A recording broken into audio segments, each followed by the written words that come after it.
नमस्कार दोस्तों, मैं हूं आपका दोस्त के बी। तो आज की इस वीडियो में हम 1 दिसंबर 2021 को एसएससी जीडी के जो तीनों शिफ्ट का एग्जाम हुआ है उसमें पूछे गए जीके और करंट अफेयर्स के प्रश्नों को डिस्कस करेंगे। तो पूरा वीडियो बहुत ही ध्यान से देखिएगा। इस वीडियो की जो पीडीएफ फाइल होगी वह आपको टेलीग्राम चैनल केवी गुरुजी या kvguruji.in के ऊपर मिल जाएगी। वहां से आप इसके पीडीएफ को भी डाउनलोड कर सकते हैं। तो चलिए इस वीडियो की हम करते हैं शुरुआत। पहला प्रश्न पूछा गया कि हमारी सिंधु घाटी सभ्यता में जो धौलावीरा का नगर था उसको कितने भागों में बांटा गया था। तो बहुत ही सिंपल सा प्रश्न था। आप सभी को पता होगा कि ये जो धौलावीरा नगर था इसको टोटल 3 भागों में बांटा गया था। 3 भाग कौन कौन से थे?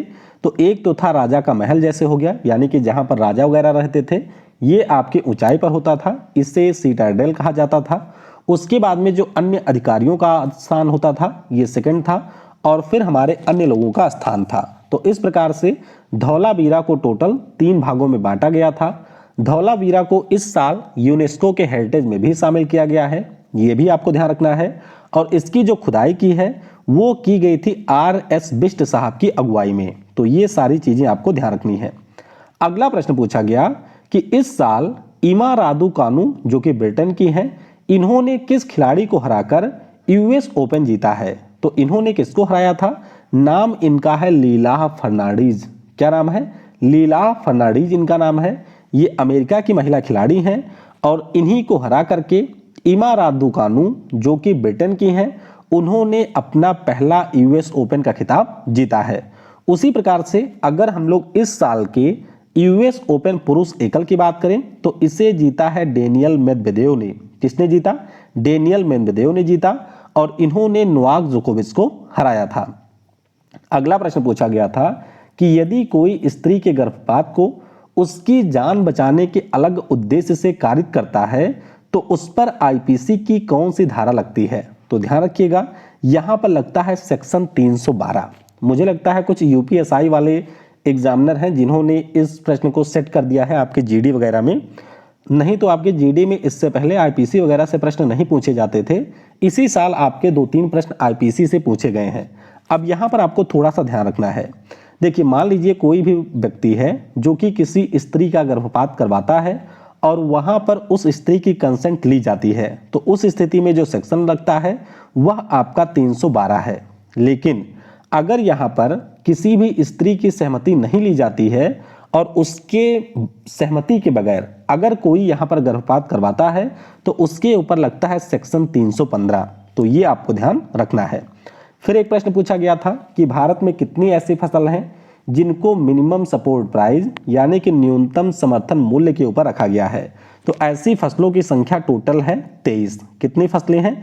इनकी टोटल संख्या 23 है और 1966-67 में इनकी शुरुआत हुई थी। ये आप लोग देख सकते हैं कि जैसे कुछ हमारे अनाज हो गए जिसमें आपका चावल, धान, मैज हो गया, पर्ल मिलेट हो गया, बार्ले हो गया, रागी हो गया, तो ये सारे आ जाते हैं। इसी प्रकार से 7 आपके ऑयल सीड हैं, 5 हमारी इसमें दालें हैं और 4 हमारी हैं कॉमर्शियल क्रॉप। तो इस प्रकार से टोटल इनकी संख्या हो जाती है 23, जिनको यहाँ पर एमएसपी के दायरे में रखा गया है। वीडियो में हम लोग आगे बढ़ें उससे पहले मैं आपको बता दूं कि अनअकैडमी के ऊपर आप लोग हर संडे एसएससी का कॉम्बैट दे सकते हैं। इस बार का जो कॉम्बैट है वो आपके रीजनिंग के ऊपर आधारित होगा, जिसमें आपको 40 मिनट में 30 प्रश्न करने होंगे। यहाँ पर आप देख सकते हैं कि अगर आपकी रैंक 1 से 3 आती है तो आप 100% स्कॉलरशिप जीत सकते हैं। 4 से 10 में आप 75% जीत सकते हैं। तो बस आपको पिन कमेंट में एक लिंक मिलेगी, उसमें आपको एसएससी और बैंक दोनों कॉम्बैट मिलेगा। बैंक का जो कॉम्बैट होता है वो आपके दिन में 10 बजे होता है, एसएससी का होता है 12 बजे। तो अगर आप लोग इसमें से किसी भी कॉम्बैट में हिस्सा लेना चाहते हैं तो नीचे लिंक पर क्लिक करिए, यूज करिएगा KV10 कोड और इसमें आप लोग एनरोल कर सकते हैं।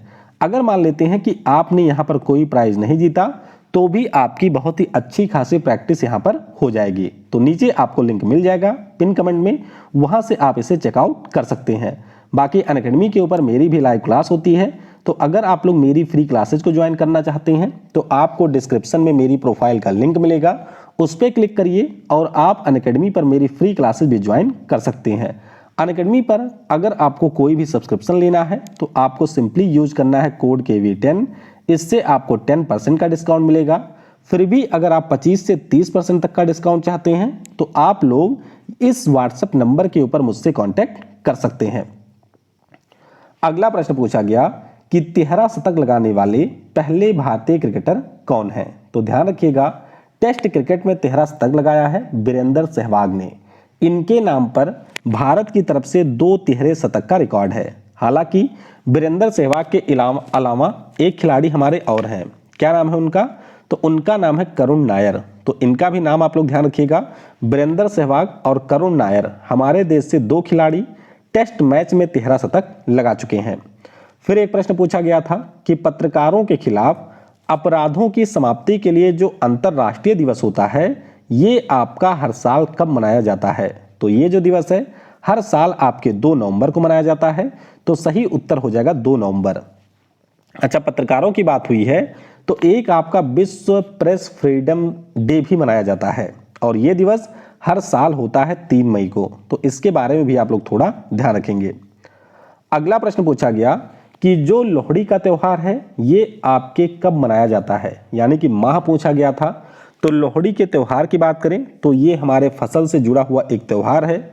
मुख्य रूप से पंजाब राज्य में ये मनाया जाता है और इसका सीजन होता है वही खिचड़ी के आसपास, यानी कि जनवरी में मनाया जाता है। तो ध्यान रखिएगा, जनवरी माह या शीत ऋतु में आपका ये मनाया जाता है और मुख्य रूप से पंजाब में ये मनाया जाता है।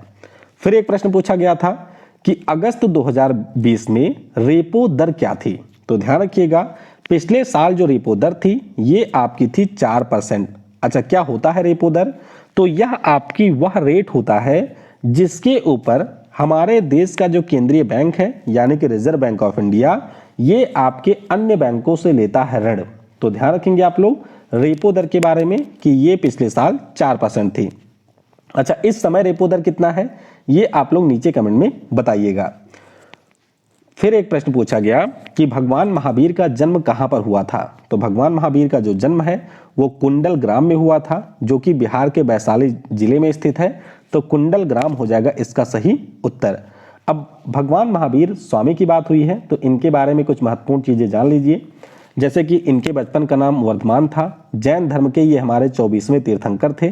पत्नी का नाम यशोदा था। पुत्री का नाम प्रियदर्शनी था और इन्होंने 30 साल की वर्ष में अपना घर छोड़ा था। पिता कौन थे? तो पिता इनके सिद्धार्थ थे जो कि वज्जी संघ ज्ञात्रित क्षत्रिय कुल से थे और माता इनकी थी त्रिशला जो कि लिच्छवी राजा चेतक की बहन थी। तो ये सारी चीजें आप लोग ध्यान रखेंगे। अगला प्रश्न पूछा गया कि उकाई बांध किस नदी के ऊपर निर्मित है? तो उकाई बांध की बात करें तो पहले तो आपको यही ध्यान रखना है कि ये गुजरात राज्य में है और ताप्ती या फिर तापी नदी के ऊपर इसका निर्माण हुआ है। ये आपके गुजरात का सरदार सरोवर बांध के बाद में दूसरा सबसे बड़ा बांध है। और ध्यान रखिएगा कि इससे ही हम लोग वल्लभ सागर बांध के नाम से भी जानते हैं। किस नाम से? वल्लभ सागर बांध के नाम से भी जानते हैं। अगला प्रश्न पूछा गया कि 2018 में जो हॉकी विश्व कप है ये आपके कहां पर आयोजित हुआ था? तो 2018 में उड़ीसा की जो राजधानी है भुवनेश्वर वहां पर इस विश्व कप का आयोजन हुआ था जिसमें आपका बेल्जियम रहा था विजेता। कौन था? बेल्जियम रहा था इसमें विजेता। उसी प्रकार से आप ध्यान रखिएगा कि 2023 का जो विश्व कप है ये भी उड़ीसा में ही आयोजित किया जाएगा, लेकिन इस बार आपके 2 शहर होंगे, एक होगा भुवनेश्वर और एक होगा यहां पर राउरकेला। फिर एक प्रश्न पूछा गया कि वर्ष 2019 में भारत में जो इन्फेंट मोर्टेलिटी रेट है वह आपकी क्या थी? यानी कि शिशु मृत्यु दर की बात की गई है तो ये थी 2.83%, क्योंकि प्रत्येक 1000 जन्म लेने वाले बच्चों में से 28 की डेथ हो जाती थी। तो ये आपकी थी 2.83%। फिर एक प्रश्न पूछा गया था कि जो हमारा राज्य है सिक्किम इसकी सीमा भारत के कितने राज्यों से लगती है? तो देखिए, अगर राज्य पूछा गया होगा तो इसकी जो सीमा है वह सिर्फ एक राज्य से लगती है और वो हमारा है वेस्ट बंगाल।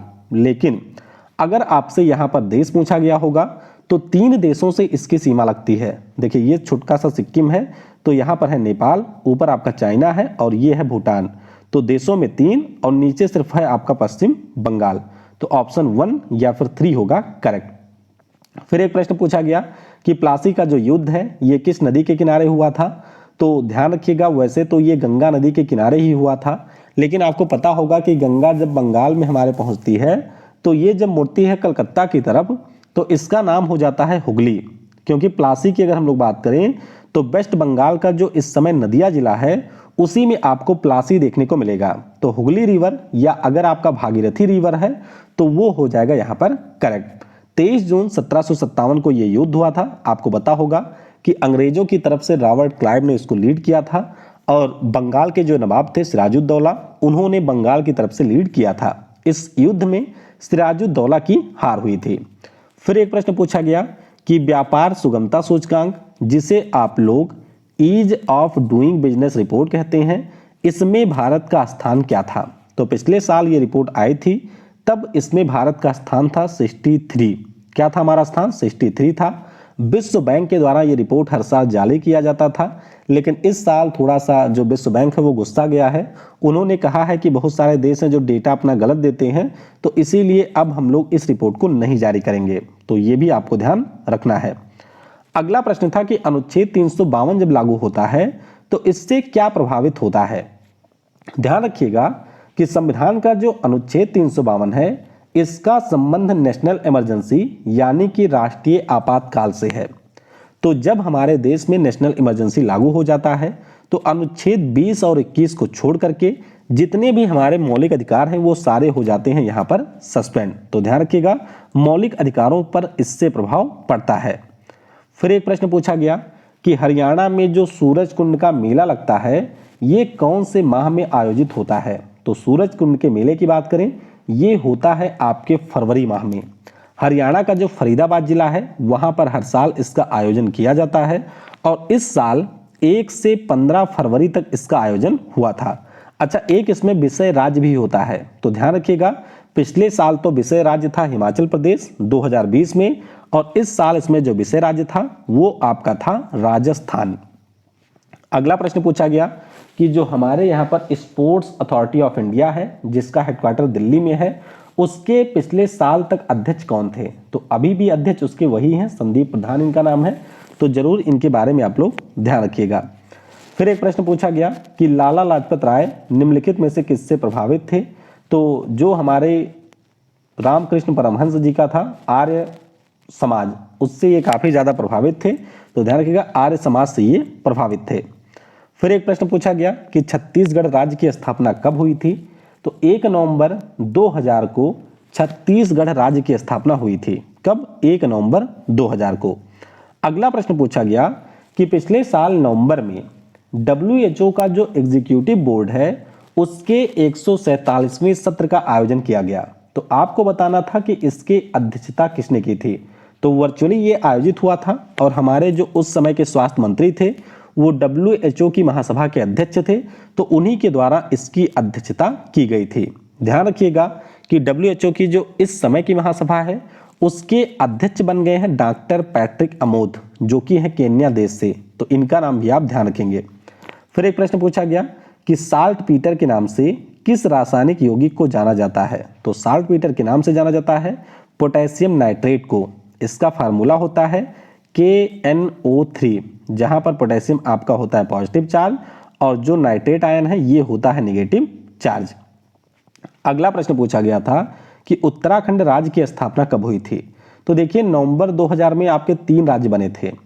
1 तारीख को बन गया था छत्तीसगढ़, उसके बाद में जो आपका 9 तारीख है उसको बना था उत्तराखंड, और फिर आपके 15 तारीख को बना था यहाँ पर झारखंड राज्य। तो तीनों के बारे में ध्यान रखिएगा, छत्तीसगढ़ 1 को, उत्तराखंड 9 को और झारखंड आपका बना था 15 को। वर्ष 2020 में भारत के चुनाव आयुक्त के रूप में किसे नियुक्त किया गया था? तो आपको पता होगा कि जो हमारे यहाँ पर चुनाव आयोग है ये 25 जनवरी 1950 को स्थापित हुआ था। संविधान में इसके बारे में प्रावधान है 324 से 329 तक। सुकुमार सेन हमारे पहले मुख्य चुनाव आयुक्त थे और इसमें आपके 3 जने होते हैं। 3 जने में से एक आपके होते हैं चीफ इलेक्शन कमिश्नर, उनका नाम क्या है ये आप लोग कमेंट में बताइएगा। पिछले साल इस पर नियुक्ति हुई थी हमारे पूर्व वित्त सचिव राजीव कुमार की, क्योंकि जो इसके हुआ करते थे अशोक लवासा वो चले गए थे आपके एशियन डेवलपमेंट बैंक में उपाध्यक्ष के रूप में। और इसके अलावा 2021 में एक नए आयुक्त बने हैं, इनका नाम है अनूप चंद्र पांडे। तो इस समय हमारे मुख्य चुनाव आयुक्त कौन है, उनका नाम आपको कमेंट में बताना है। तो इस प्रकार से जितने भी प्रश्न मुझको मिले थे उन सभी को मैंने डिस्कस कर लिया है। फिर भी अगर कुछ प्रश्न आपको याद हैं, अगर आपने आज का पेपर दिया है तो वह आप नीचे कमेंट में लिख दीजिएगा, जिससे इसकी जब मैं पीडीएफ आपको दूं तो उस पीडीएफ में उन प्रश्नों को शामिल किया जा सके। Thanks for watching. जय हिंद, जय भारत, और सबसे जरूरी, पढ़ेगा भारत तो बढ़ेगा भारत।